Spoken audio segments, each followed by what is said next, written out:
Se eu tenho risco completo, melhor que a vida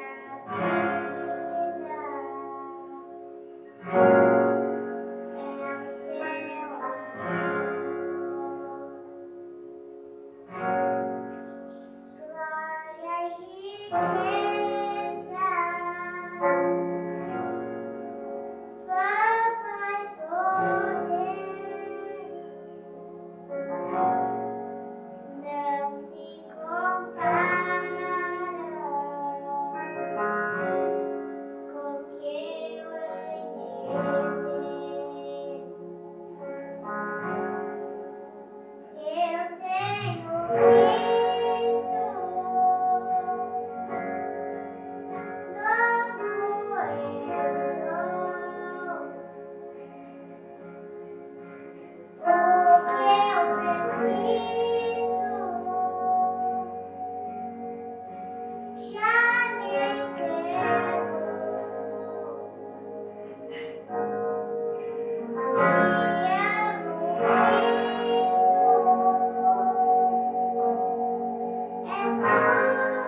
Realmente que Deus seja louvado, né, irmãos?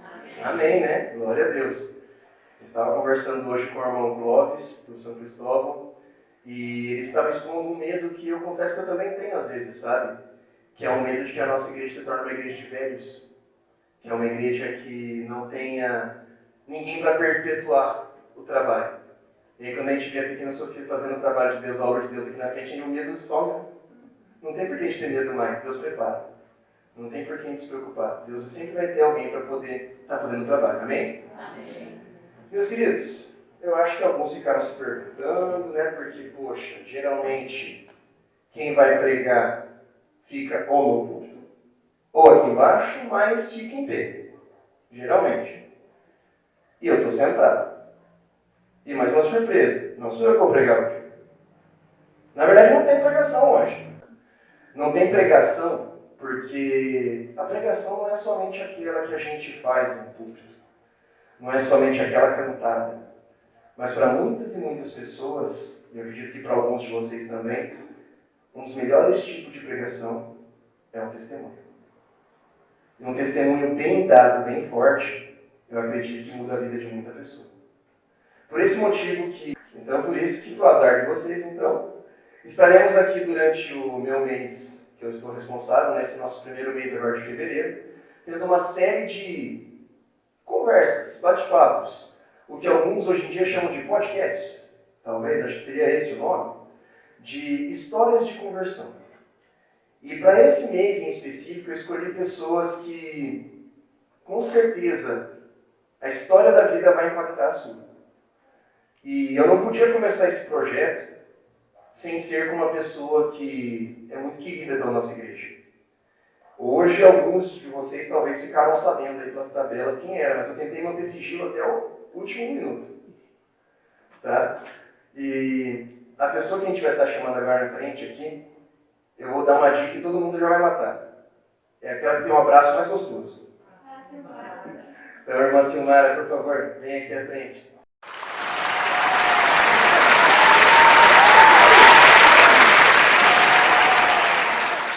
Mas antes da gente começar, vamos pedir licença para o dono da casa mais uma vez? Porque tudo que tem que ser feito aqui na casa de Deus tem que ser feito com honra e somente para a glória dele. Amém? Vamos começar então com a oração. Santo Deus, amado Pai, te agradecemos, Senhor, pela oportunidade que o Senhor nos concede estarmos aqui nessa santa casa, Pai. Nada acontece por acaso. Eu tenho certeza disso porque o Senhor me mostrou várias vezes. Tudo tem um propósito, Pai.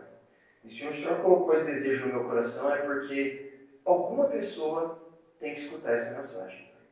Então, faz com que essa mensagem seja ouvida não apenas pela nossa igreja, mas por qualquer pessoa que estiver precisando. Isso que te pedimos e agradecemos em nome de Jesus. Amém. Amém. Eu disse isso na oração agora também, irmãos, porque assim, a irmã Silmara não sabia, lógico que não está sendo ao vivo, então ela fica tranquila, tá? A gente está gravando essa conversa para colocar para a posteridade. Assim, né? Que a lenda diz que quando coloca na internet não tem dono. E a intenção é exatamente essa. A gente vai colocar no nosso canal da igreja, vai divulgar também no nosso Instagram. Quem quiser divulgar, depois a gente vai passar o link aí para vocês. E divulguem mesmo, irmãos, porque acredito que do mesmo jeito que vai fazer diferença na nossa vida, pode fazer diferença na vida de alguém que está aí fora. E a gente não faz ideia, mas Deus vai conduzir essa pessoa até o vídeo. Amém? Então vamos estar começando aqui com uma série de perguntas. A nossa irmã Silmara, ela é, até onde eu sei, nascida e criada aqui na Borda, né, irmã? É nascida no falecido Caritas ou não? Para quem não entendeu a história, é porque tinha um hospital antigamente aqui em Quatro Barras que se chamava Caritas. E ele já não está mais entre nós. O hospital hoje se tornou a UPA de Quatro Barras. Depois de muitos anos, lógico, mas não foi ali no hospital? Não, foi de nome de parteiro. Olha que beleza. Parteira. Em casa mesmo, olha que bacana. Então essa é gordense raiz mesmo. Olha que bacana. Olha, meus irmãos, mas nem tudo foram flores em alguns momentos, né? A minha primeira pergunta, que talvez pode ser uma mais difícil, é: por mais que às vezes a gente tenha a vida cristã, a gente sempre tem aquele ponto que a gente chama de ponto da virada, que é o ponto da conversão. A pergunta para a irmã é assim: como foi, ou como era, na verdade, né, a vida antes da conversão? Bom, em primeiro lugar, eu quero dizer que eu estou com uma cópia bem grande aqui porque eu tenho dificuldade de organizar os meus pensamentos para me expressar. A história é minha, é um pouquinho de ninguém. Tá? Foram experiências próprias. A minha conversão, antes da conversão, a minha vida, eu acho que sempre foi de procura. Eu tinha medo de ser reprovada por Deus. A minha mãe ensinou desde pequena, né, quem era Deus e como ele agia. A gente compreendia porque éramos crianças ainda, né? E na minha mente, a escolha errada vai pro inferno. E assim como na escola, né? Começa o ano letivo, muitos vão levando na brincadeira, coisa quando vê, final de ano chegando, provas finais e provavelmente uma reprovação se não levou a sério. E essa era a minha preocupação. Isso me atormentou muito mesmo. E isso foi mais ou menos com qual idade, Emma? Que quando começou a ter essa procura, realmente a procura, a conversão foi mais ou menos qual idade?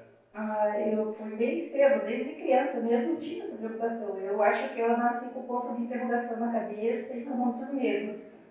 Eu acho que eu sempre encarei a vida assim, com muitos questionamentos, medo de tomar decisões erradas. Então, desde pequena, eu sempre sofri com isso.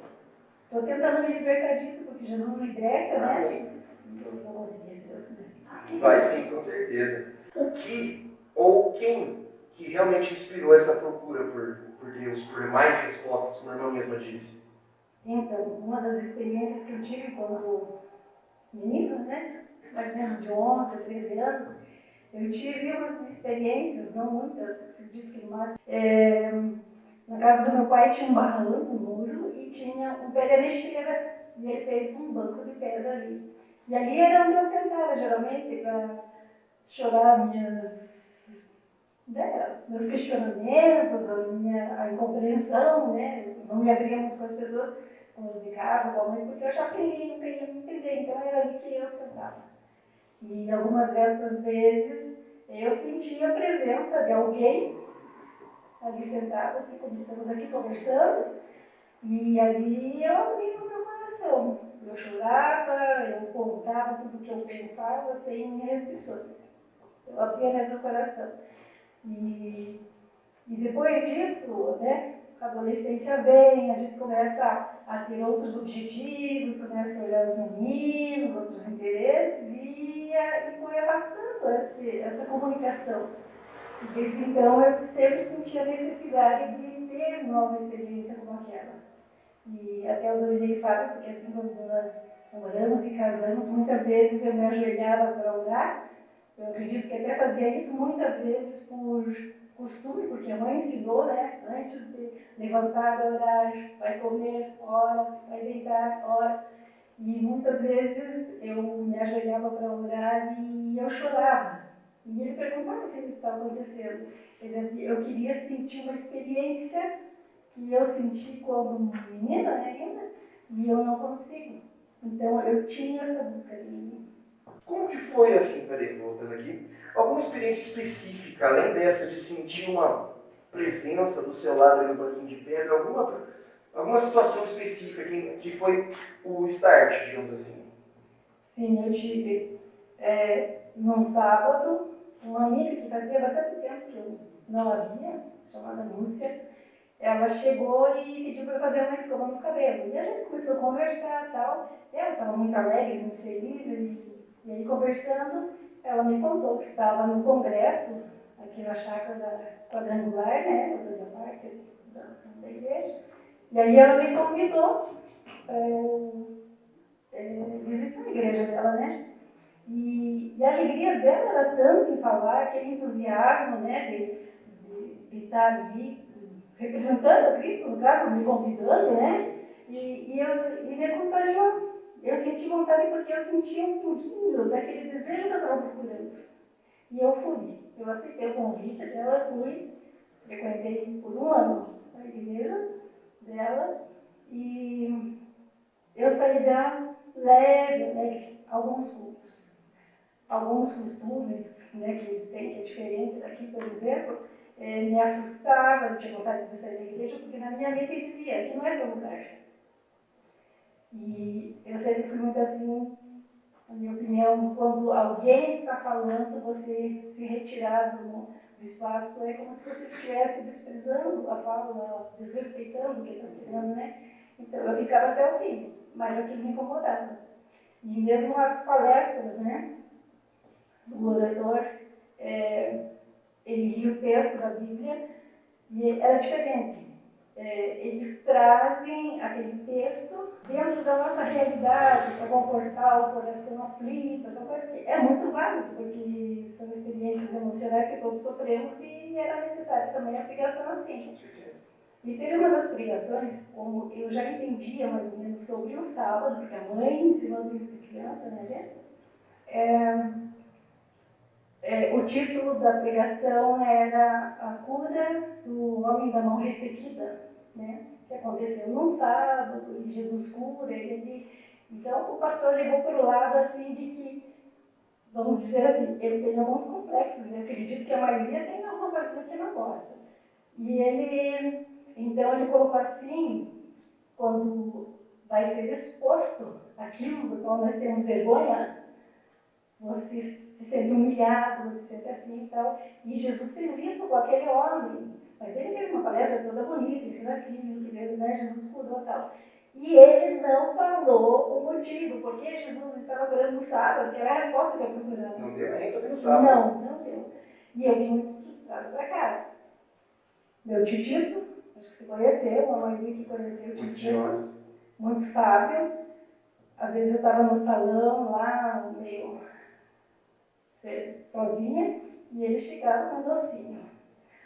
Nossa, mas eu tive que trazer um docinho para você, né? Eles sentaram, eles gostaram de conversar, e ali, e daí? Como que você está indo? Está lendo? Está estudando? Tá? Tem alguma dúvida? E aí eu aproveitei esse momento, né, e coloquei. Aí ele me mostrou, leia lá, agora ali, está lá. O que você conclui disso? E era claro as respostas. Então, a partir daí, eu comecei a estudar, né? Mas, e graças a Deus, estou aqui. Amém. O irmão Tito era o compensado, né? Conquistando pela gordice, né? Diz que a gente cai pelo estômago, né? Então ele já fala, aqui no docinho, não no docinho. Então. E como foi o aprendizado, assim, essa sequência, essa escalada? Porque a gente sabe que não é assim, nossa, me tornei cristão, eu sou um cristão e agora estou 100%. Não, a gente sabe que é um processo, não é tudo da noite para o dia. Como é que foi esse processo? Então, desde o início, eu devo isso à minha mãe, né? Porque a minha mãe, como muitos sabem, ela teve muita dificuldade em frequentar a igreja. Então, aos sábados, meu pai também não queria que quando ela fosse levasse nós, né? Somos uma família grande. Acredito que naquela época era pelo menos 5 ou 6 crianças, né? Uma cidade diferente. E ela reunia a gente na sala, formávamos um círculo, ali ela lia e explicava da maneira como ela entendia, né? E foi assim. Ela plantou a primeira semente. Daí, como já falei, teve as experiências com o ser invisível, que para mim sempre foi Jesus, sabe? Eu sentia isso. E depois o convite da moça, e o estudo contínuo. Então, foi esse o processo de aprendizado. Esse foi o passo a passo, então. E a gente sabe que por mais que a irmã acabou de contar para a gente que praticamente veio de um lar cristão e foi crescendo, foi se desenvolvendo, mas teve algum desafio depois que falou assim, não, agora realmente quero seguir Jesus? Teve alguma oposição, algum desafio? E quem não tem, né? A falta de apoio de alguns familiares, não eram todos que expunham, né? Mas teve de alguns. E a principal delas foi a rejeição do esposo, da lei, que era de quem eu esperava mais apoio. Foram tempos bastante difíceis, onde chorei muito, onde eu não sentia ser capaz de tomar minhas próprias decisões, né? Então, ficou um clima desagradável por um período. Graças a Deus não foi tão longo quanto o da minha mãe. Porque minha mãe foi, eu não chamo ela de heroína, eu chamo ela de heroína. Foram mais de 35 anos olhando, eu acho, pelo pai, por nós, né? Então, ele logo passou. Mas eu compreendi. E assim como eu estou dando o meu testemunho, foi justamente por causa do testemunho de um adventista que fez. Ele foi falso em alguma coisa que chegou a prejudicar a família do Dorilei. Então, eu entendia o porquê que ele não queria que ele adventista, no caso, né?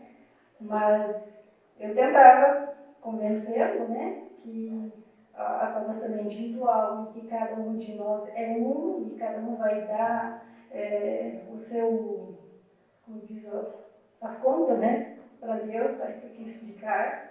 E que a gente não vem na igreja por causa do amigo ou por causa do colega, não. E a gente não deixa de vir também porque alguém falou alguma coisa que de repente eu não gostei, né?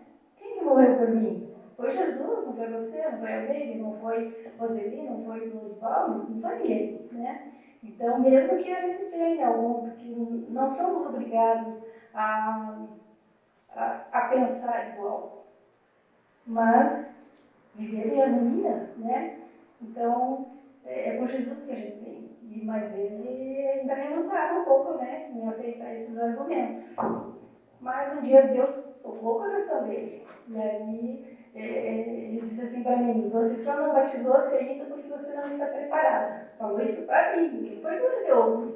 Eu disse: pensei, então eu vou me preparar, né? De repente é isso mesmo. Eu poderia ter me batizado escondido, como muitos fazem, né? Mas para mim só seria completo se a família estivesse junto. E eles estiveram. E foi um dia, eu tive momentos muito felizes na vida, né? O dia que a gente sabe que está grávida, o dia que a gente ganha os filhos, o dia do casamento, muitos momentos felizes, mas nem comparação do que é o dia da nossa entrega. Ah, perdão, me alonguei.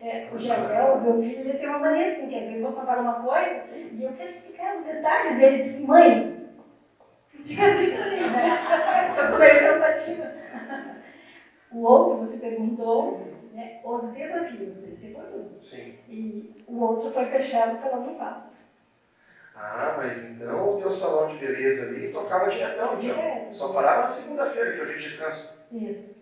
E era assim, o sábado, eu poderia não ter trabalhado durante a semana, um movimento ruim. No sábado, eu trabalhava, me esgotar mesmo, eu recuperava tudo o que eu poderia ter ganho durante a semana. Então era difícil tomar uma decisão, né, de fechar os sábados. E o que aconteceu para que eu tomasse essa decisão? Um sábado eu indo abrir o salão, né, eu abri às 9, e eu sempre soube chegar antes do horário marcado para as coisas. E não muito longe eu vi o carro do pai, já fora do pátio deles, e vi o pai e a mãe, de Marçal e de Marilisa, entrando no carro para ir para a igreja. Eu só acenei de longe, aquilo bateu forte no meu coração. Eu abri a porta do salão chorando. Eu entrei, eu lembro bem disso. Eu entrei, fechei a porta, me ajoelhei, orei e pedi a Deus que me ajudasse a tomar a decisão que eu precisava tomar e que para isso eu precisava fechar o salão. Então, que a partir daquele dia a minha decisão estava tomada. Eu fecharia o salão nos sábados, e só que como era próximo de final do ano, a minha agenda lá por agosto, setembro, o pessoal já começava a marcar, novembro, dezembro. E eu tinha um casamento marcado para dali um mês. Então eu fiz um acordo com Deus, eu disse: Senhor, eu só não quero descumprir a palavra com o meu cliente, com os clientes que eu já marquei um mês. Então será o único sábado que eu vou trabalhar após esse aqui, e depois eu não abro mais. Então, foi o ponto de partida para a minha decisão, foi ali. Foi, assim, um momento, eu não sei, eu acredito que o momento de cada um foi incrível, né? A gente sempre um trajeto. Se tivesse que viver tudo aquilo de novo, eu viveria, porque foi intenso. Eles não precisaram falar nada, né? Só deram um tchauzinho. Acho que foi aquela sensação de, poxa, estão indo embora e indo pro céu, eu tô ficando. Talvez tenha essa sensação, talvez, né? Eu chorei, eu quero isso para mim. E mais ainda, né? Aí os primeiros sábados que eu fechei o salão, então como eu não podia ir na igreja, porque tinha discordância, né? Eu saía a caminhar, cedo assim, né? E eu gosto muito de caminhar lá pela estrada da companhia. E a igreja da Adventista dá de costas, né, para aquela estrada. Então, eu ia caminhando, quando estava me aproximando lá, eu diminuía meus passos, às vezes parava atrás ali, me alongava, só para poder ouvir os hinos. Foi clássico. E muitas vezes eu chorava assim, porque o meu desejo era muito grande de estar ali dentro. O que a gente pode dizer assim, o que mudou depois que a irmã realmente disse, não, agora vai? O que realmente mudou? Meus problemas acabaram. Nossa, é igual a operação de Acredita? trabalhar, não duvido. Claro que não, né? A gente enfrenta mais desafios. Então, só que a maneira de ver os problemas aqui dentro, aqui na minha cabeça mudou, né? A gente passa a confiar mais nas promessas de Deus, né? Que Ele não nos desampara. Até no dia que eu aceitei o apelo da igreja, eu tinha todos aqueles questionamentos, assim, né? Eu não queria, um monte de coisa que me amedrontava e eu não conseguia levantar do banco em apelos anteriores. Mas naquele dia, quando foi feito o apelo, eu nem sabia que ia ter apelo aquele dia. Eu fui decidida a aceitar o apelo, eu não sabia que ia ter apelo. Quando o pastor fez o apelo, eu levantei, foi a primeira que levantei. Qual foi a minha sensação quando eu levantei do meu banco e caminhava em direção ao púlpito? Era como se eu estivesse entrando num mar, e as ondas, né, que eram as minhas preocupações, eu via os momentos difíceis que tinha passado até então, e talvez os que poderia vir, né, eu sentia que elas batiam em mim, mas elas passavam. E foi assim, foi uma entrega total, foi maravilhoso. Bom. Amém. E mudou muita coisa depois que a irmã resolveu, assim, seguir o caminho e seguir a palavra? Mudou muita coisa ou mudou só um pouquinho? Eu acredito que a maior mudança ainda está para acontecer. Porque todo dia, né, a gente tem lutas. Isso é verdade. E às vezes a gente promete a Deus tantas coisas naquela hora que você está ali, né, concentrado na tua comunhão. Passa as horas, passa os dias, e quando você vê, você esqueceu que você fez às vezes um trato, né? E agora, com a idade, a gente vai ficando mais esquecida, talvez difícil. Mas é isso. Amém. Tem algum ensinamento ou passagem bíblica que ajudou nessa transição, foi marcante, que deu aquele estalo, aquele incentivo, aquele empurrão? Sim. Uma das passagens, até ela ficou mais clara para mim quando eu li um livro sobre a mente de Cristo, alguma coisa assim, psicológica, né? E eu li sobre quando Pedro disse que não conhecia Jesus, que ele negou Jesus 3 vezes, e aí quando o galo cantou e que ele caiu em si, né? Tanto porque Jesus já tinha admitido que ele estaria nisso, né? E ele disse que não.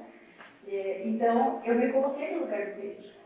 E muitas vezes me coloco ainda porque quantas vezes, por nossas escolhas, pelas coisas às vezes, que a gente fala, às vezes sem pensar, a gente nega Cristo. Né?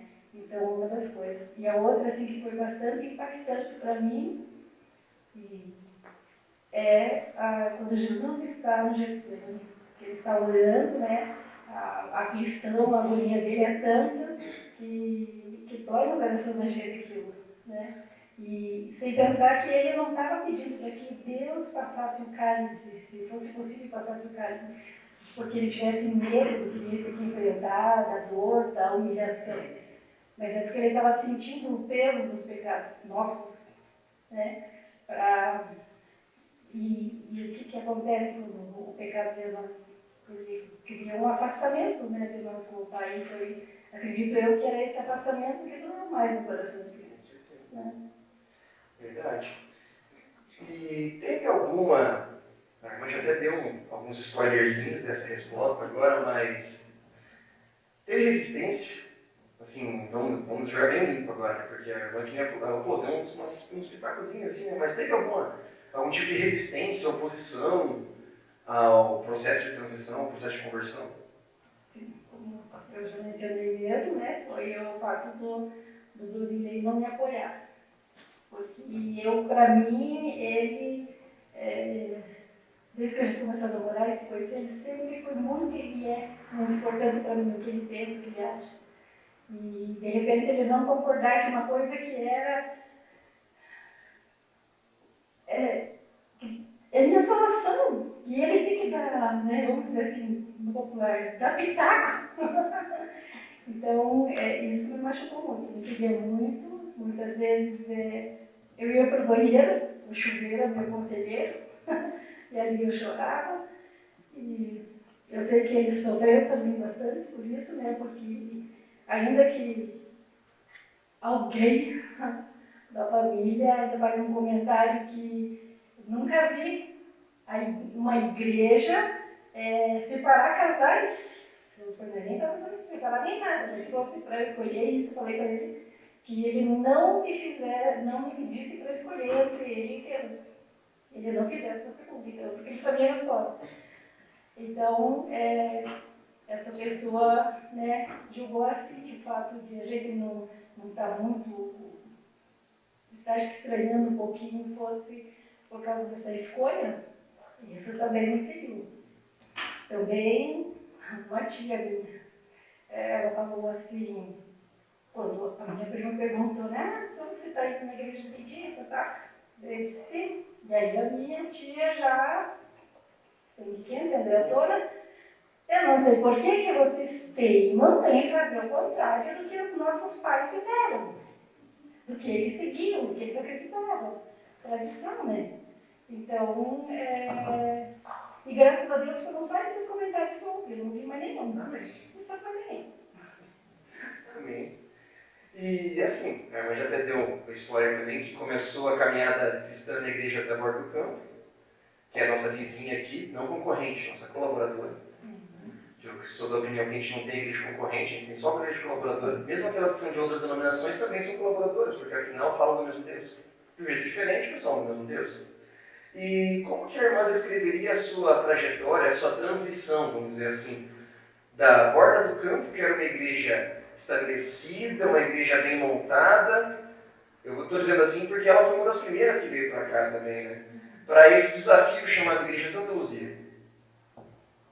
Então, eu me batizei lá, eu sempre fui muito tímida, então para eu aceitar participar de alguma coisa como essa aqui, ou vir fazer escola sabatina, ou ler alguma carta missionária, para mim sempre foi muito difícil.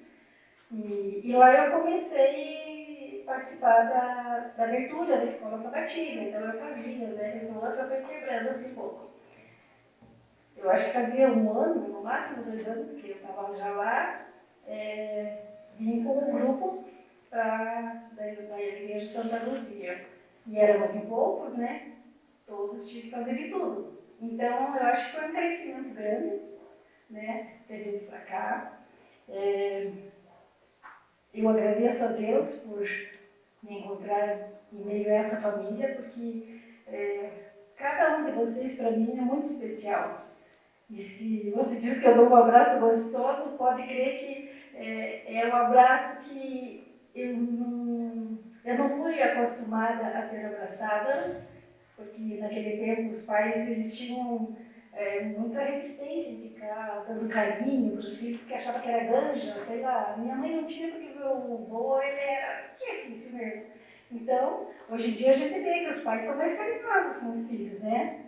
Então, foi quebrando aquele jeito. Então, os abraços que eu dou em vocês, egoístamente, até receber um abraço, vocês sabem? Fico bem todo dia que não tiver. Eu não tive fazer agora, tá certo, eu me esperto, olha, a gente pensa pra gente que é o todo. Mas que bacana, é bom assim também, a gente gosta assim. E agora pra gente encerrar, não por causa do tempo, mas também porque afinal a gente só programou esse tanto de pergunta mesmo. Quiser olhar, focar ali no telefone, foca, quiser olhar para o pessoal que está na igreja, foca, quiser olhar para mim também, ó, fica à vontade, mas uma última mensagem assim, para aquela pessoa que talvez está precisando daquele empurrãozinho. Ou às vezes não é nem um empurrãozinho, é um chute nas costas, né, para poder ir para Jesus, assim, sabe? Aquela última mensagem, aquele último toque, o que eu deixaria para alguém? A mensagem não é minha, mas é de Jesus. E ele diz: meu povo padece por falta de conhecimento. Então, quem está começando a estudar, que está aprendendo mais de Deus, não perca tempo, porque nós nem temos mais tempo a perder, né? Tudo indica isso. Então, que estude, que tenha sensibilidade no coração, que ore, que peça a Deus sabedoria, né? E que venha. sem medo, né? Entra no mar das dificuldades sem medo, né? Jesus estende a mão e nos acolhe. Então, é uma das coisas que eu tenho procurado exercitar todos os dias, né? Porque a gente tem dificuldades, eu tenho problemas com depressão, volta e meia. Então, quando eu me sinto desanimada, eu procuro pensar assim, isso vai passar. As coisas boas passam, porque as ruins também não vão passar, né? E nem tudo é para sempre, por enquanto. Então, amanhã é outro dia. E vamos seguir em frente. Amém. E eu não tenho mais o que falar para a irmã Silmara do que muito obrigado. De verdade, acho que o início desse projeto, dessa caminhada, não podia ter sido melhor. Eu não sei a opinião de você que está assistindo aí, não sei de onde você está assistindo, eu estou falando ao telefone. E, de verdade, acho que muito obrigado mesmo, irmã Silmara. Que Deus continue te usando, te abençoando e te abraçando para nos abraçar cada vez mais. Amém. A gente fica feliz disso, de verdade, viu? De coração. Agora, para a gente encerrar, não podia ser de um jeito diferente, você está chamando então a Sophie para poder estar louvando a Deus mais uma vez. Que Deus continue te usando, Sophie.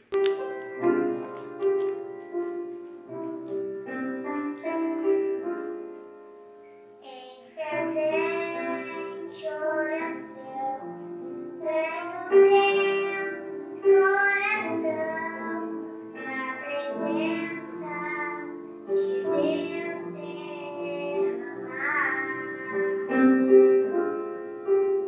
Mas a pode doer,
Deus continue te usando, viu? E te abençoando sempre.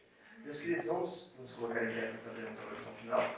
Santo Deus, amado Pai, te agradecemos pela oportunidade que o Senhor nos concedeu de estarmos aqui. E também te agradecemos porque o Senhor está nos dando a oportunidade de cada dia estarmos mais perto de Ti. Nos ajude a não deixar passar a oportunidade e colocar todos os nossos problemas e anseios ali no Seu altar. Isso que também te pedimos, te agradecemos em nome de Jesus. Amém.